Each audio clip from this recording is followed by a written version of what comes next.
Tutalım, fərz edək ki, kişilər cins olaraq daha ağıllıdır, fərz edək. Bunun mənası budur ki, bütün kişilər, bütün qadınlardan ağıllıdır. Bu özü də bir yanlış yanaşmadır. Xeyr, müşahidələr onu göstərir ki, bugün kifayət qədər uğur qazanmış qadınlar var. Cinslər arası müqayisənin təməlində yatan nədir? O kommentlərdən danışıram mən. O gəlib rəylərdə bizim cins üstündür deyən insanların əsas dərdi nədir?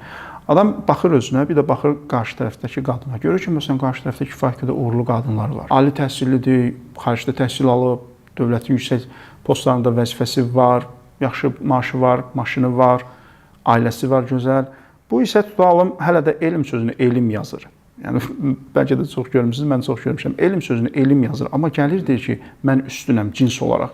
Niyə? Bunun travması nədir? Bunun travması budur ki, bu fərd olaraq heç bir nailiyyətə uğura imza atmayıbdır.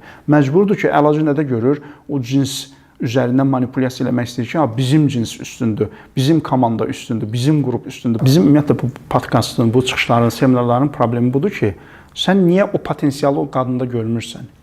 Niyə belə fikirləşirsən ki, mən hər zaman üstünəm?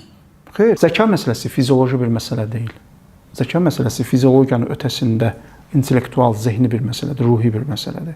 Ona görə cins üzərindən manipulyasiya eləmək bu yanlışdır.